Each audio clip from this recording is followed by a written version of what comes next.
Today we're going to meet the oldest and most distinguished member here at the Binder Park Zoo in Battle Creek, Michigan, and I am very excited. Now I don't want to ruin the surprise, so let's give you a couple of hints and we'll see if we can figure out who it is.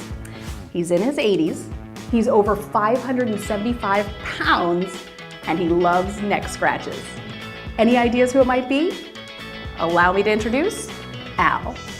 Al is an Aldabra tortoise, and although being in his 80s it may sound like he's getting into his golden years, he still has quite a bit of life left in him. Tortoises are some of the longest-lived animals in the entire animal kingdom, with some individuals living well over 100 years. Al arrived at the Binder Park Zoo in 1984, which means he has lived at this facility longer than any other animal in their care.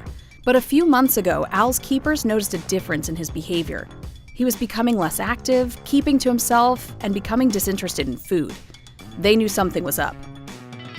But just by looking at the outside of his foot, it was difficult for the doctor to know what was going on the inside. For that, they would need a CT scan. Using special X-ray equipment, doctors can produce a picture of what it looks like underneath that thick skin. This would give them a good look at everything from bones to organs, tissues, and even his blood vessels. At over 575 pounds, it can be an all-day affair just to get from one side of his exhibit to the other. So imagine how difficult a trip to the doctor can be. And at his size, he needs special equipment that most zoos just don't have. 1, 2, 3. Since there were no CT scanners in the local area that could accommodate Al's large size and weight, he and the veterinarian staff would have to travel to get to one. But it is no small feat moving this giant tortoise. It took a specially made crate and a forklift, in combination with 200 miles of driving, for him to reach his final destination, the Brookfield Zoo in Chicago, Illinois, where they have a CT scanner large enough to fit his enormous shell.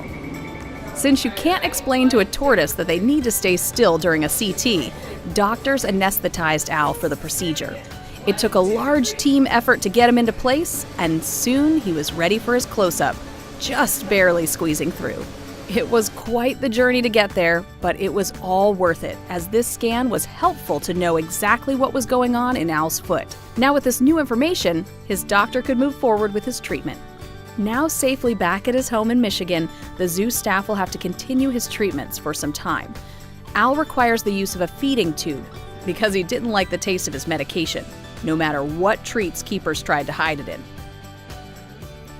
Al also needs the bandage on his foot changed frequently as it heals, which is done by his veterinarian along with a team of people. Thanks to the dedication of the staff at both the Binder Park Zoo and the Brookfield Zoo, Al is on the mend. Now, he has many more months of healing, but we're hoping that he will be enjoying neck scratches from his adoring fans for many years to come.